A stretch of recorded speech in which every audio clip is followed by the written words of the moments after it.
can watch it up here. Oh, I can kind of hear them a little bit, Kawania, in the background. You can hear them? Yeah. Okay, let me make sure it's in my ear. Okay. Is that better? Maybe it was coming out. A little bit. I just hear somebody cry. I hear like a baby or something. It's my great niece. Okay. Okay, is that better? Yeah. All right. I think maybe it was coming out of my ear a little. Okay. Should be good. I'm doing. Oh yeah, I can hear it. Sorry. It's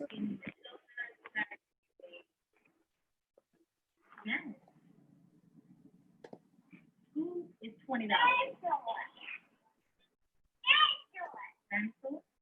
Did you hear that? Yeah, I can hear it a little bit. I can hear her. Yeah. All right. Welcome, everyone. So we are here for another episode of the Eventful Life TV, and I'm so excited to have you guys back with me this week. Every single week I enjoy our time together every Thursday at 1 o'clock. I enjoy linking up with you guys here so that I can continue to introduce you to some of the phenomenal women that I have had the pleasure of, meeting, building relationships with, and just being a witness to all of their brilliance that they put out here into the world. But this week, I'm really excited because not only do I get to talk to one of who I call one of my mentors. She don't even know I call her this. One of my mentors, but also somebody who's really been a great friend in the event industry to me. She just always speaks wisdom, speaks from the heart. And this week, I have the pleasure of bringing her in front of you guys to talk a little bit about, something that hits us professionally, but also personally. And so, as you know, this week we're talking about business and Bay. And you might be like, what is business and Bay? We are talking about the entrepreneurs that we are and our spouses who get to live this life of a roller coaster with us. And I can't think of a better time to talk about it, guys, than right now, right? Amongst a pandemic, when we know that a lot is going on, it's affecting our businesses, but also affecting our family life as well. So that is what we're here to talk about. And Kawania, I'm so glad to have you here. Thank you for accepting my invitation to come and chat with me on the Eventful Life today. Thank you for having me. Yes. So let me just tell you guys, Kawania is the owner of, she's actually the creative director or founder of the Enlightened Creative. And she'll tell you a little bit about that, but she's always putting out wisdom and knowledge. She calls it brainery, which I love. I love that word. And then she also is the owner of Howerton Wooten Events. And she has been creating flawless events for a very long time, of which, again, I love her so much because she always shows the real, but keeps it classy as well. Well, thank you. Thank you so much. I appreciate that introduction. Absolutely. Yeah. Absolutely. So, Kawania, let's just dive right in because all of this came about because a couple weeks ago, you posted something that just, hit me right in my head and my heart. You were talking about, just life as an entrepreneur and how sometimes our spouses that we have to, recognize that sometimes our spouses kind of get the, I don't want to say short end of the stick, but they kind of get thrown into the craziness that is entrepreneurship. As such, we have to be very mindful of how we handle, this professional world as an entrepreneur, but then also making sure that we're still kind of, present in our family life and particularly with our spouses. And, when you shared it, I was like, oh my God, like that is so good because the number one thing it made me think about is that we don't talk about it. Like it is like this unspoken, like, I feel like it's a sorority or something like where you don't talk about this outside of the entrepreneurship club. Yeah. Well, the funniest thing is what we always talk about is how supportive our spouses are. Yeah. My husband is so supportive. My wife is so supportive. And so anybody who's dealing with maybe a spouse who's struggling with supporting them, nobody wants to share that information because they're thinking, I'm not, my marriage isn't Instagram worthy or whatever. Hello, or what's wrong with my spouse? Why don't he? Right. Why can't you be like such and such as husband? Right? Yes. So how long have you been an entrepreneur? Let's start there. So it's interesting because I started out as an entrepreneur in my 20s, baking cakes with my best friends. And we made good money, being a cake decorator and baking cakes. And then we tried our hand in wedding cakes, and we did one. And the cake was fine. Everybody loved it. That was the most stressful thing I ever done in my life. And after we finished that cake, it was a bit of a disaster. We just said, I will never do this again. Wow. And that was the end of that. That was the end of that entrepreneurship journey. Then you fast forward to 2007, August 13th, 2007, and I launched Howerton Wooten Events. So Howerton Wooten Events, starting next week or the week after, will be 13 years old. Wow, congratulations, Kay. Thank you. And the Enlightened Creative is 2 years old. But I feel like I've been giving advice. I just didn't make it forever for a long time. So it's been a minute. Yeah. And I'll tell you, I'm probably married to the most risk-averse man on this planet. So to be an entrepreneur married to somebody, and entrepreneurship is like the opposite of everything risk-averse is, right? Exactly. It's probably safe to say that Chris didn't know that he was marrying an entrepreneur or what would become an entrepreneur when you guys got married. No, well, we met at work. So, the whole thing is we met in the comfort of a 9-to-5. We, and had nice little jobs and basically grew up together. Right. Well, because when we met, I think we were 24, 25. And so it was probably 15 years later before I kicked it off. And so no, that wasn't Chris's thing. He doesn't do well with risk. He saves his money. He does his research on everything in life. So nothing is by chance. He probably researched me before he married me. I mean, we dated five years. The whole profile, like, hold on, let me figure out who this woman is. Pros and cons. He wanted to make sure he got it all taken care of before he jumped. Yeah. No, I love that though, because the old saying, opposites attract. I believe firmly in that because I do think that there is some balance in one spouse having, certain traits and the other spouse having a totally different set of traits.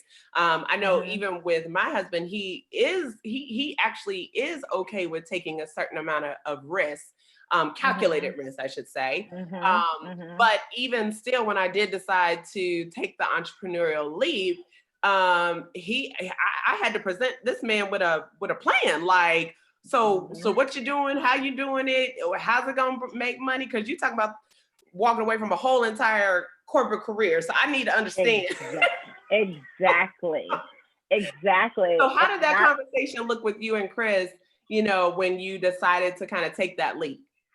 Well, it was, I don't remember the conversation per se. I remember his reaction. And so he's mentally, he's a numbers and figures guy. Right. So he basically, I told him I had lost my job.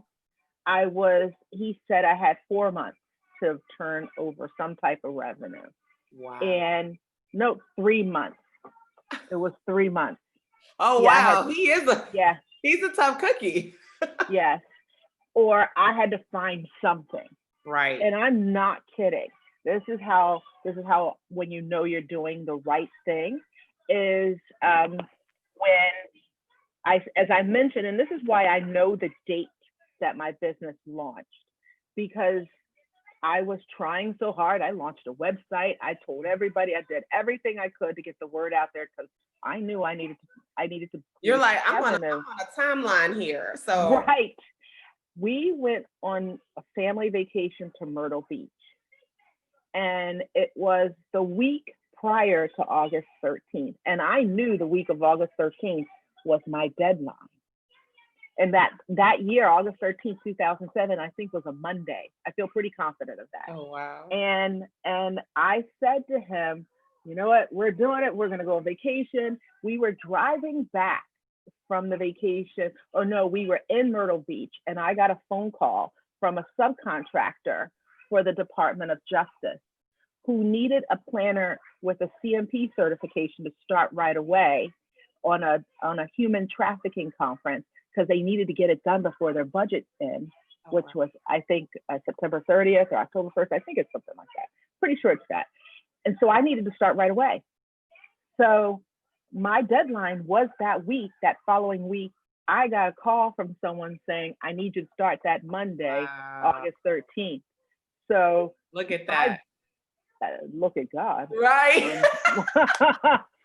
I started that business. He had to shut up, and I made revenue starting that day. Yeah. And I've been very blessed that I've continued to make revenue. Yeah. Since then. I'm not saying there aren't peaks and valleys. Oh, sure. But the revenue started August 13th. I met my husband's deadline. But it was still very nerve-wracking for him in the beginning. And I mentioned in that post, there were 2 times in our marriage since I started our business where I thought it was going to take our marriage out. One was in the beginning because it was just so unsettling. Yeah. Him. Well, it's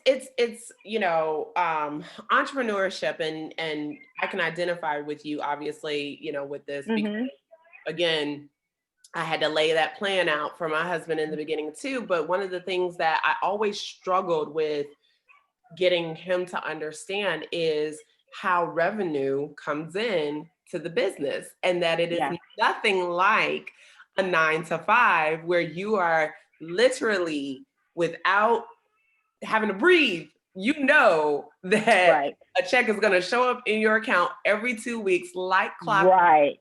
You don't have to do anything but just open up your bank account and there it is, Right. And that was a very pivotal moment for us in our relationship, for him to start understanding that you can't hold me to the same standards as you hold yourself with regards to how your revenue how you get paid. We had some very heated discussions. Yeah. And as a result, the hustle kicks in. And when the hustle kicks in, that means you're not around as much. Right. You're not as present of a spouse or a mother in the beginning. Yes. Because you are hustling. Yeah. And there is a level of hunger that I had in the beginning that I can honestly say I haven't seen anymore until COVID. That's good. That I wasn't as that is, Kay. Like, what do you because I like what you said there, and I agree with you. I think the hustle is still different, but it is a hustle. What do you think that is that made it go away or die down for whatever reasons? Well, because I had started creating a client base. And I had created a platform for me. This is pre-social media. Even though social media started finding its way into our lives, it wasn't as prevalent as it is now, of course. The only thing we were talking of in 2007 was MySpace and Facebook. But now, and Twitter came a year later, but we were so busy making sure that we had a client base. I had a client base in DC and I didn't have it. So I had to hustle hard and make people see Howerton Wooten events. Right. that time. That meant folks in my sorority, folks at my church, Right. folks at the neighborhood, past corporate clients. Mm-hmm. And that's and especially if you're not a salesperson by trade, Right. now it's a whole, there was a different curve for Right. people like me because I was never a salesperson. Right. And so now I needed to sell me and my business brand to a market and get them to trust me. Right. Right. And so there's that level of hunger because I had one client with the subcontractor, but I needed more because, I was just talking to a person I mentor about this on Tuesday, that when I was moved from a full-time employee to a full-time entrepreneur, my salary, just even with my first new client and some of the wedding business, my salary was literally cut in half. Mm. And so now I'm asking Mr. Risk Adverse to trust me, even though he's seeing that the money that's coming in is only half. And now I got to be concerned with Uncle Sam. Right. So right. These are things that were a little bit stressful, and I wasn't available as often to talk to him about it. Right. But that's business life though, right, Kay? I mean, when we're first starting out, we're trying to, like you said, get yourself out there. You're trying to hit the pavement running. You're trying to make sure that you're bringing in the revenue, because you know that that's one of the reasons that it's almost like you're trying to prove yourself, not Exactly. just yourself, but also to your spouse, right? Yeah. Because we feel like you have something to prove. And we didn't have all the tools, so we were doing everything alone. Mm-hmm. So I was doing the accounting and the bookkeeping. I was doing the marketing. Right. I was doing the relationship building. Right, because you're first starting out. You don't have no team. What team? No. I didn't understand even bringing in contractors for it. So all of those things just took. If I had 24 hours in a day, I probably sweated and created somehow 26 and a half of hours of work in those 24 hours. I tell people all the time, I aged like a president the first 10 years of my business. But understand that we get that. That's what we have to do. Our spouses don't get that. Right. And and it's almost like we needed to put them in a class so that they can understand, okay, this is what you're about to experience. It's gonna get better, but this is what you're gonna get for the next few years. Yes. But they still love you, but this is what you're gonna get. Right. And she's thinking about you, but you may not see. I mean, so we kind of took off on our businesses and left them in the dust a little bit. Right. I often hear people say the best way to make sure that your spouse knows kind of what it takes to get to make that business work is to make sure that you're like communicating everything that you're doing. Because I remember a time where and add to it that we're working from home, right? So I remember a time when my husband would come home and here I am in the office, may or may not have brushed my teeth or gotten dressed, and I'm sitting in front of my computer working feverishly because I've gotten things done. Like I've been on call, sending contracts, but he comes in and the first thing out of his mouth is, so what have you been doing all day? Yes. And it's hard for them to grasp because we're still in our pajamas. Or there's no makeup on. See, when we went to a 9-to-5, when we all came home at the same time, we still look pretty good. Right. Hair's done, makeup's done. You cute. Right? And then he comes home now and he's like, what's he been up to all day? And he doesn't see that check coming in every 2 weeks. Right. So we have to show a little patience, even if they're not showing the patience. Yeah. Because this is uncharted territory for both of us, but we chose the uncharted territory. Right. So we have to show a little patience. And I'll tell you funny, when I wrote that blog post about being married, what I learned from my husband about being married to an entrepreneur, I did some research. Every article that popped up when I when I Googled married to an entrepreneur, was about divorce. Wow. I was like, come on, somebody's got to talk about how you made it work. Like, come on, did somebody survive? Just where the happy endings? Did anybody survive? Yeah. And Wow. so I started talking to Chris, and I said, okay, all of these articles are talking about getting divorced to your entrepreneur spouse, and it took me back a little bit. Yeah. And so I asked him, I said, if you were talking to somebody and their wife just started a business, what would you tell them? Yeah. And what that as I mentioned, we went through a rocky patch in the beginning. And then when Langston started college, and I'll tell you why, because my husband thought, she's put all this time into Langston. Langston is my son. Yeah. She put all this time into my son. She's put all this time into her business. My son's going away. I should get some of that time back now. Right. What I did was start the Enlightened Creative. And so I started a second business. He's like, wait a minute. He's like, you know what? Pump the brakes. Pump the brakes. Yes. What just happened right here? Exactly.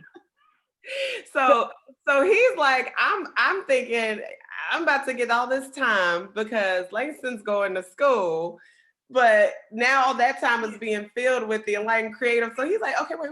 Where do I come into this equation? Right. But I think that is, I think that's, again, so good, Kate, because the way that we as and when I say we, the entrepreneur, the way we're viewing it is I'm doing all of this for us, right? We're like, I'm out here hustling, I'm grinding, I'm on these late night calls, I'm going out here and meeting with everybody, and I'm doing all of this for us. So in our mind, we're like, why can't you see that this is for us, right? But I'll never forget a moment where I actually said that. I'm like, I'm doing this for us. And my husband said, wait a minute, let me back you up. You're doing this for you. He's like, it happens to benefit us if it works out well, but you're doing this for you. And that hit me like a ton of bricks, because I was like, that's a mic drop right there. Right. That's like, all right, let me correct you, it was almost baby. like I felt like he cursed at me, but I knew that what he was saying was true, because in essence it was saying you chose this path because this is what you wanted to do. I support it, but let us be clear and let you be honest, right? So that was accountability for me to be like, okay. The same way anybody chooses their career path, they choose their career path because it is what they love, it is what they are passionate about. But nobody goes and says, well, I chose to be this because this is for us. Like, I chose to become this doctor because this is for us. It's like, right. Yeah, like come on back there. Yeah. Right. Yes, Exactly. So what I want to talk about now is kind of going into, what are some of you mentioned for you had two kind of check-ins and you just kind of alluded to that earlier, but were there signs? Because I think as entrepreneurs, one of the things we need to realize, while communication, I believe, is definitely at the forefront of all of this, but are there signs that for us as entrepreneurs, we should kind of be aware of, be mindful if we see that our spouses are feeling some kind of way, and recognize those instead of, kind of putting the blinders on and being like, digging in the heels and like, no, this is what I'm doing, Yeah. It's interesting because I my husband is a very nice guy. So it's, incredibly supportive. So from the outside world, you would think there are no signs, because if I say, hey, I want to do this, he's like, okay, let's figure out how we're going to help Kawania do this to start our business and or start this new venture. But what I had to do really for him, and every marriage is different, Sure. is ask more questions Mm. both times. The first time, I actually thought he was going to leave me, and because it was just too much for him. Yeah. And you know, and when you're new, everybody has an opinion about your business, and Kind of so like when you first get married. right. But what I realized is that everybody had an opinion to me. People also had opinions that they were talking to him about me starting my business. See, we have to remember that not everybody is there to help, right? There's two sides of the coin. Mm-hmm. Exactly. They may be thinking they're helping, right, but they're not. So I had to address the fears that he probably didn't even have, that somebody put in his head about this business, and about me running a business, about why I chose to run a business, all of that, those fears, and fear can wreck anything. Yes. And so I realized that the biggest thing I had to do was ask questions and shut up. Listen to what he had to say and not get defensive so easily when he says something and I'm like, but this is my business.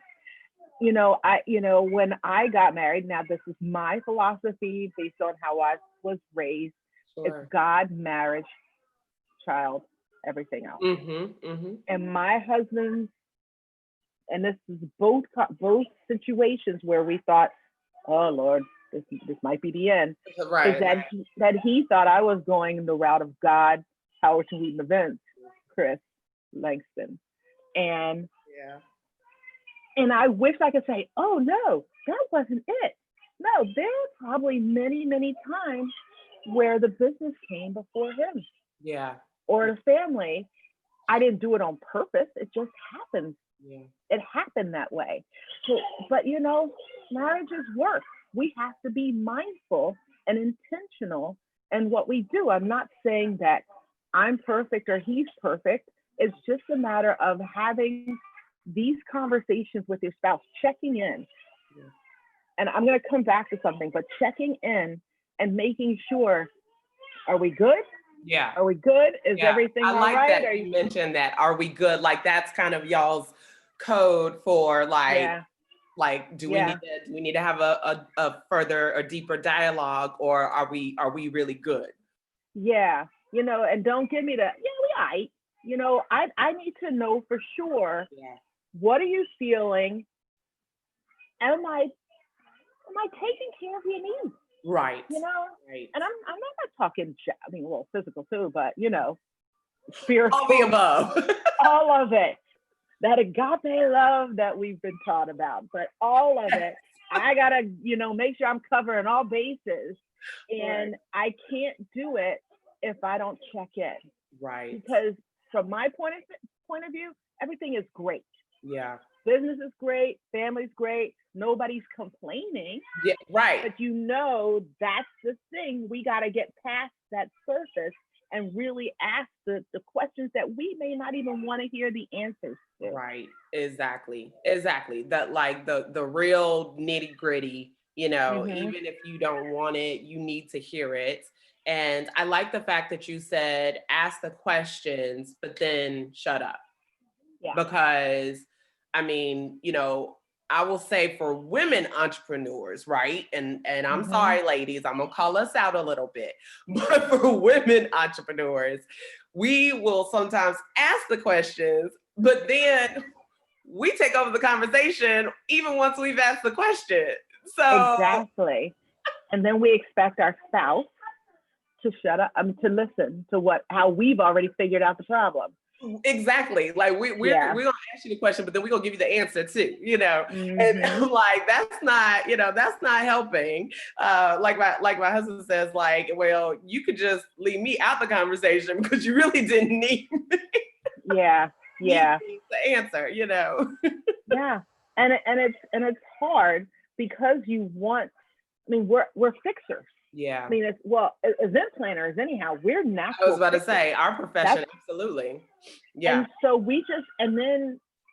so we naturally just want to fix this. Oh, he probably just needs me to do this, or she just needs me to do this. And no, we need to shut up and really wait and hear what our spouses need, Right. because our job does take us away a lot more Yeah. than some other positions out there. Yeah. But And it's also us growing and being an entrepreneur, like, and you and I touched on this kind of before we went live, but the older you get in entrepreneurship, you are learning, just like the older you get, period, you are learning. And so it's like the boundaries, right? Like, I mean, what was a boundary when I first started entrepreneurship? I was like, what's a boundary? And then I thought boundaries was a negative thing. I was like, well, I don't want boundaries. Boundaries sound like they gonna prohibit me from being able to do what I need to do, Right. Until as of late, I'm like, oh no, give me all the boundaries, because these are exactly what I need in order to help me help myself. Right. Yeah. One of the other things I've done that I believe is a tremendous help is, as my son Langston was growing up, he and I had Wednesday night was our date night. Oh, I love that. And so we went to That's okay. Hey, those are those boundaries we're talking about. right. Sorry. Langston had music lessons on Wednesday night, and then we would go from music lessons to California Tortilla. And when we went to California Tortilla, I purposely left my phone in the glove compartment. And so that it was 1 hour of uninterrupted time that he knew he was getting from me. Yeah. I mean, he may have gotten it other times, but he knew that was happening. That was his night. And the funniest thing is I figured out to do that with Langston before I figured out to do that with Chris. So I got Langston straight, know, that he had his, and it wasn't quantity, but when we were with him, I had, I listened to everything he said. He felt heard. Yeah. We used carpool time by the time it was just the two of us to also use that time to where he felt heard. Yeah. I didn't do that with my husband right away. Yeah. When I figured it out, though, it was a game changer for us. Yeah. That every Friday night that we have dinner at a local Italian restaurant, and it's just our time. Yeah. And we use our phone to take a picture of the food, put it away. Yeah. And then we use that time to talk. Yeah. And we work really hard not to talk business. Yeah. And that's hard because our entrepreneur lives consume us. Right. Right. But to let him share what's going on in his life, to let him feel like I'm focusing on him. Right. And the same goes for my your family. Relationship, just each other. And we even worked hard to do that through the pandemic. Yeah. So we wanted to keep supporting. And you actually took it straight where I was headed, which is, entrepreneurship in itself, as we've already talked about, is really hard as it relates to balancing both the business and the family life or our marriage. But then right now in this climate we're in, you add on the pandemic. Man. And, most businesses like you and ours, we're like, okay, we went from doing business just fine to what business, or trying to figure out what does this mean for our business. So it added a level of stress unlike any other. And so now it's like compounded, like, it's like almost like the Incredible Hulk times 2. Yes. And you're right. And what has happened is we have the uncertainty of things. Yeah. We have the uncertainty of what's happening in the world. We kept the consistent dates. So we just order the food and pick it up from the Italian restaurant. We have the same rules. That's number one. That's good. So you guys were able to maintain and keep that, keep Friday nights in place. Right. But we also had to work hard because now I had my space working from home. My husband worked from home a couple of days, so most of the time he was in his office, and then my son had his thing. And now I have all these humans in the house with me. And the humans are introverts. So they're there. I can't touch them because they're doing their thing. Right. But they're messing up my stuff. Your rhythm. Right. And so that's another level of stress. Yeah. So we went from everything being hunky-dory to snapping at each other over stupid stuff. Little stuff, yeah. Now. And that's because, and this is the thing I tell our couples, when your wedding planning becomes too much, you need to go for a walk. Yeah. Because when you're inside the house, everything feels big and everything feels overwhelming, and you snap at everybody and you blah, blah, blah. So you need to go for a walk. Yeah. So my husband's been walking a lot, which means I'm really getting on his nerves. He's walking. But it wasn't for us. I mean, and if I'm fully transparent, we're going through something right now. Yeah. So hence you hear the sweet little one in the background because I'm in New Jersey. Yeah. I'm not in my regular place because I needed my space to be bigger. Yeah. So that I can get us back on track. Right. Because the pandemic just added another layer onto marriage, which was already work. Right. You right. know? It is work. It is work. You might as well be pulling double duty because you're doing 2 jobs, if not 3, if you add in your children, Right. That's 3 jobs. But I like what you said about stepping away. Because I have also found that to be useful and helpful, especially during the pandemic. I go for runs because I need to release, whatever is heavy at the time. We find our corners for a minute, so we can go to our corners. I think it helps to not further damage or inflict, right? Things that maybe could go too far and not be repairable. And it also just allows you that time to take a deep breath, and really, like you said, think through, like, is this that big, right? Because emotions are heightened, especially during this pandemic. Stress level is through the roof. And also, for me, what else has worked, Kay, is meditation. I've had to really dig into, I started meditation before the pandemic hit. I started it last year, or at the end of the year before. But it really started to sink in that I needed it. It was no longer like before. It was like, okay, I'll do it if I have time. But it really started to sink in that no, this is not optional. If they want to meet the right Janelle when I come out the closet, then you need to go to your meditation, or else they might meet a different Janelle, and that's no good for anybody, So, right.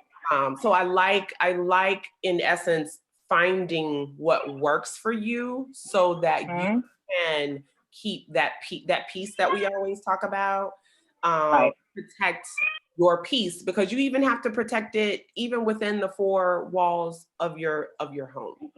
Yeah. And interesting enough, I don't meditate well. I tried. And I think that's part of me being such an extreme extrovert. I can't sit still very long. But whatever. Either though. Yeah. No, I've tried the yoga. I mean, look, I'm Catholic. We go and we do something called adoration, where we sit quietly in church. And I'm counting in my head, okay, have I been here 5 minutes? Is it respectable? Can I get out of here? So I need to find other ways to find my center. And but you're right, just staying with it, what you said, whatever you can do to help you get some peace, so that you don't have any arguments that are not constructive or detrimental or harmful to your relationship. Because the key here is that, well, and I just said this to someone else, and excuse me if I'm getting overly spiritual. that No. sometimes we have to pray and hold on to each other while we're praying. Yes. Just for that fervent belief that we're in this together, Exactly. you know, and that we're going to get through this. And part of that prayer for me with this pandemic, we're already concerned about this deadly virus that's out there, and we don't know whatever we're going to do to get it. So we already have that layer of fear. Yeah. It has decimated our industry financially. I mean, we're coming back. We're going to come back stronger, but there is fear and uncertainty tied to that. So this is two layers right on top of it. Not to mention that we've now been all talking about systemic racism and the impact that it has had on our people and our allies and everybody in this world. So we have that. So we have all these layers of stress. Yes. And the work of marriage. So we have to hold on to each other as we are working to move forward past these trying times. Yeah. You know? I totally agree with you. And I think trying to find the things that, and I know this probably sounds simplistic or, gimmicky, but trying to find the fun, I mean, me and my husband have really worked hard to go back and just find the fun in the thing that, daily things that we do, we know that brought us together in the first place, that we love to do. We've really been intentional about finding that, and focusing on that, because we feel like if we focus together on that, then all the other things will fall into place. Absolutely. It will work itself out. And again, I know that sounds so magical, just like, wizardry, but it's like, it does tend to happen that way. And you can't focus on all the negative all the time. So you gotta find something else. Right. And if all else fails, sex works.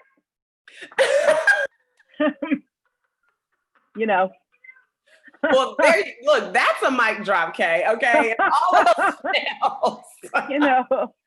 Go have a listen. Go war it out in the bedroom. Right. I love let the kids play in the front yard. You don't need that much time, so just go. But just that. There you go. But something, I love it. You gotta find each other again, and I think that is a key here, is that when we're working, and my aunties gave me this advice right before I got married. And I remember thinking, oh my God, please shut up. I don't want to imagine what you you're tarnishing my ears. They're like, girl. Right.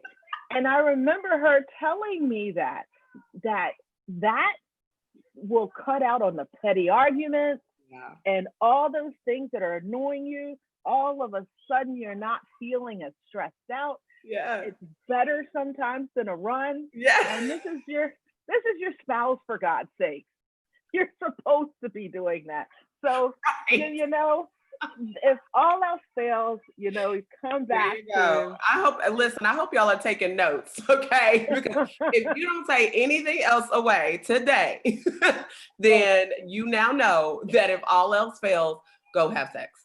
Well, let me tell you, it'll be 24 years for me next month, a month from tomorrow. So that's one of those lessons I've learned. Listen, and I do believe that every good and solid marriage that has been around for a long time, I believe that's a part of the equation. I haven't seen one yet that hasn't been, okay? So Kate, as we kind of close out, I want you to share two things. First and foremost, for those who are listening out there, if it's the entrepreneur, what's a piece of advice, as they are still working through, because the pandemic is not over. We are still working through all of this. And I know that there are some that are like, I am either at my wit's end or I'm getting there. which means, like we just said, it's having I'm sure it's having an impact, with probably within the home. But what's one piece of advice for the entrepreneur as it relates to, their spouse and trying to kind of put things back on course or get things, keep things on course that you would share with them? Well, our spouses tend to be our best friends. Yeah. So we tend to come to them with all this information. You need to get a personal board of directors whom you can go to for things such as running your business, being a parent, all of those little things in your life. Don't make your spouse your dumping ground. Everything, yeah. You can communicate and share with them, but don't turn them into the person where they're sitting there every time like, Lord, we got to solve her problems again. All of them. Right? They should be that person that you're going to come to and connect with every now and then. That's good. Find some advisors. And I'm a big believer of a person. I call it, years ago, back in my cable days, a very wise woman told me that I needed to have a personal board of directors. And each person on that board, and they don't even have to know that they're on your board, but it should be people who can advise you in client care, who can advise you in parenting. These are people who've been down the road, who've done it already, and they're good at it, and blah, blah, blah.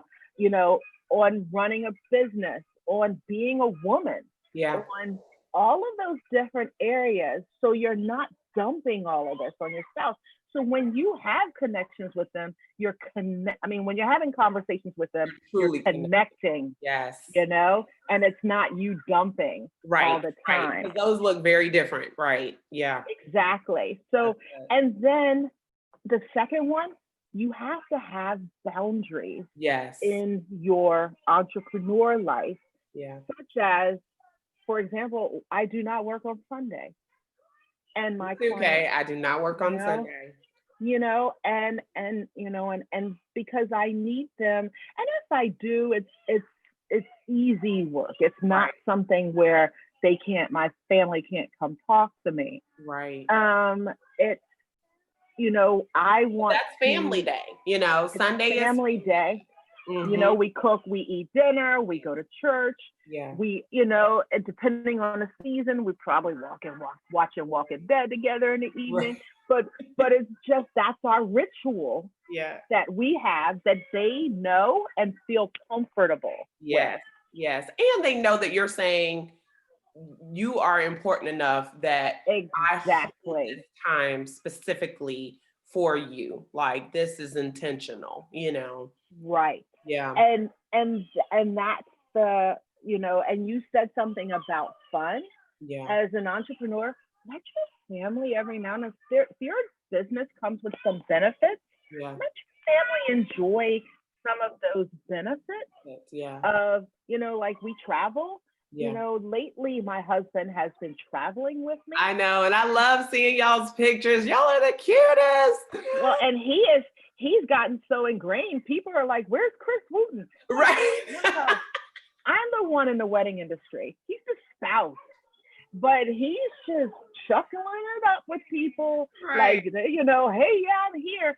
But he feels included. Exactly. And he doesn't feel like he's on the outskirts looking in, like peeking in. Yeah. Right. There are some spouses that's not their thing, but there might be other perks that come with your business that you can include. With my son, I made him a part of the team. That's how he earned his allowance. Yeah. He was a part of the setup and tear down team until he graduated from high school. Oh, good. And by the time he was a senior, I started to rely on him on that tear down and setup team because he knew what to do. Right. But I love that because it's like you said, it's including them is like it no longer, it kind of breaks down that barrier. This is her business and we are over here. And it's bringing them into that world so that they see like, oh, okay, like this is cool. Like, no wonder she loves this industry. These are really cool people. And, Right. they become a part of it instead of like peering through the window, like, well, what's she doing over there? Right. And he sees the passion. Yes. And he becomes passionate Yes. about it a little bit. And so I think some of those is just communication, bringing them into the circle, and not making them your stress dumping ground. Exactly. Now, what about the spouse? So I'm gonna give the spouses a little help out there too, because I know us entrepreneurs, we're like, well, you just need to understand. And so we're gonna give you guys some nuggets too. What would you say to the spouse out there, Kay? Well, I think the biggest thing for me that has always helped is when Chris lets me know what he needs from me, and if I'm stepping over the bounds, but doing it to where I don't feel like he's attacking. Like, hey, baby, I need to talk to you a minute because I need some help here. And that when we have a conversation in that manner, it goes a long way, and I think it strengthens us.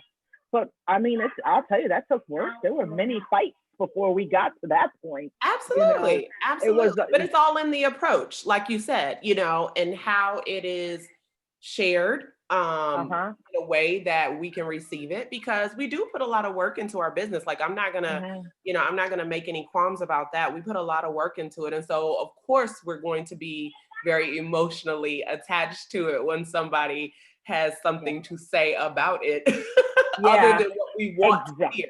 Right. It's like a bad review almost. But I will tell you this, and this is transparency. Therapy, there's nothing wrong with it. A little marriage therapy, it doesn't even have to be long-term.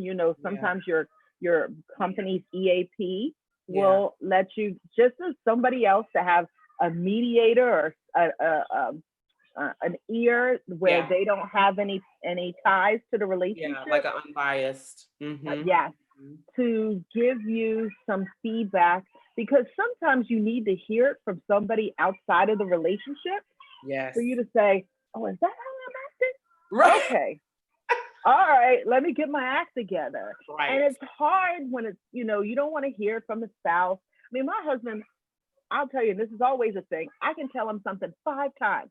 Hey, we should pave the front yard or whatever. Let's just say that. And he won't say anything. I can say it 5 times. Adam, a friend of his will say, you guys should pave the front yard. He'll come, Adam said we should pave the front yard. Really? And so, sometimes we from now, you just need to channel your voice through Adam. but what I'm saying is we just need somebody else to come in and help us hear what our spouse is trying to tell us. Absolutely. No, and it's something you and I have said before. People don't mention that. They don't share that there's a challenge, because one, some of us have been raised, don't put all your business out there. Or you don't want people to see a chink in the armor, or you don't want people to know. We're so afraid to share that things aren't as hunky-dory as social media likes to make it seem. Exactly. That we're not getting the help we need. So there's nothing wrong with, I swear, and I said this, we almost need to put our spouses in a class when we start our business on how to be like, this is being an entrepreneur spouse 101. Go take that class first and then come back. Because this is what's going to happen. Because not only would they get some education, but now they got a support group for themselves. Exactly. And it's funny that you mentioned that, because my husband has kind of developed that with some other, other men, other gentlemen himself, who have wives who are entrepreneurs. And I will say that is probably one of the things that has helped us tremendously, is because and it's particularly because, like you said, he's able to get other perspectives that help him to understand, like, oh, okay, so she do that too? Oh, so it's not just, oh, okay. And I'm like, see? So or it doesn't seem as whack now that oh, that's an entrepreneur thing. That's not my wife. All right. Exactly. So Right. I love that. So the last thing, Kay, is I definitely want to share with the audience where they can find you. And I know you just recently kicked off an amazing course called the Secret Sauce. I want you to share with them where they can find that too before we wrap up. All right. Well, I'm going to talk Secret Sauce course for a second first. So the Secret Sauce course was created by Jamira Pollard and I, coach for creatives, and I am the enlightened creative, since we're talking course right now. And this course funniest thing is we started working on this last fall, and we were going to make it a summit. But as the pandemic came, we got busy. We didn't take care of it. I mean, when we wanted to, which worked out, because when the pandemic hit, all of a sudden the chatter started on social media in different places is how small businesses needed to work on the back end of your business. Oh, this is the time you should be working on the back end. This is the time you should be doing this. But nobody was talking about what that meant or what did you need to do. Well, just so happened, we were already working on it. Look at that. See, the answer is always there. Right? And so and it's funny because I want to be clear, back end means administrative, cash flow. Cash flow is so key right now. Yes. Because I don't know about anybody else, but I haven't made monster revenue. I haven't made revenue that I'm used to making. Right. And that's those 5 figures since February. Yeah. And so now I've had to manage my cash flow for the rest of the year. Yeah. People need to understand how to do that, especially full-time entrepreneurs. But I'm realizing the more I talk to people, that people who are what I call dual career executives, people who have a full-time job and run a business, they were relying on that entrepreneur money too. Exactly. So you have to figure out, number one, how to manage your cash flow. 2, the more we talk to people, we realize people don't know HR like they should. So there's an HR component. Yeah. The legal component. Yeah. Talks about your contracts and things that affect your money. Definitely that legal. Yeah. Yeah. Business plan. SEO. It's funny that we're talking about spouse partners, entrepreneurs and spouses, because we have a couple who are photographers and run a successful photography business. Their spouse partnership, and what you need to know about managing your business with your spouse. Now, for those of you that don't run a business with your spouse, I learned a lot from this about project management with a team or a partner. And so there's things in there that you can learn. This is 12 hours of education. It's online, it's evergreen. So I'm watching student progress. A lot of people haven't even started it yet. And that's fine, because we're not taking it down.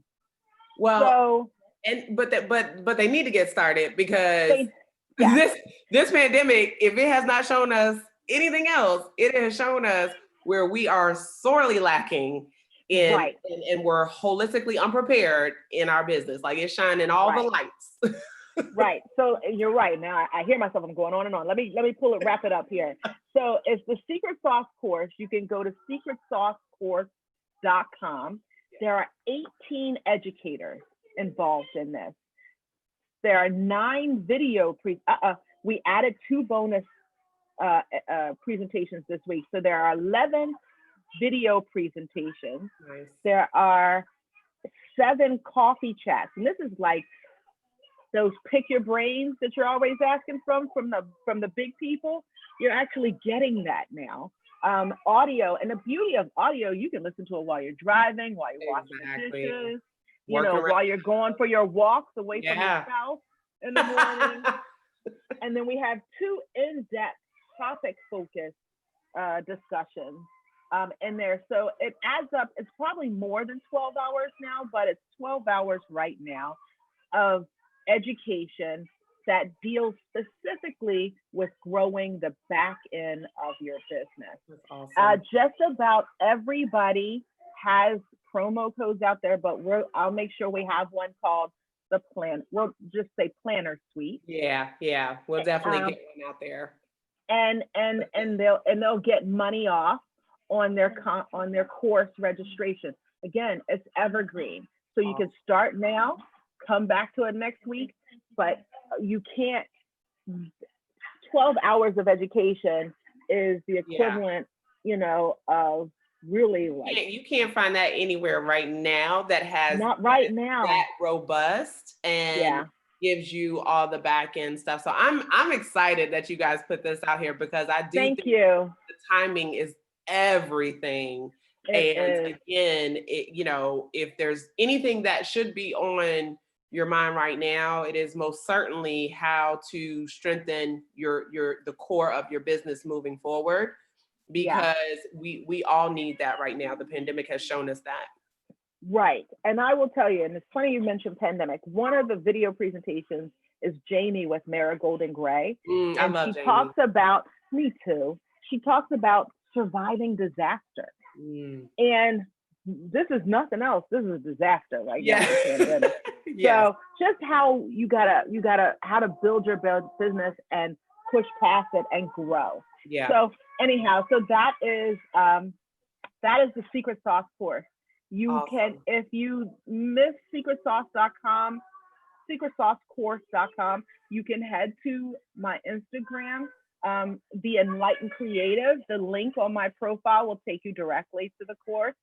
I'm also Howerton Wooten events page is HW Event DC.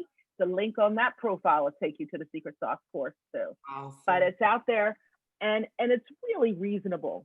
Again, and I'll add that too. The price is very reasonable, and we also have payment plans. Awesome. All right. There you go. There you go. Basically, Kay is like, there is no reason why you should not have this. Right.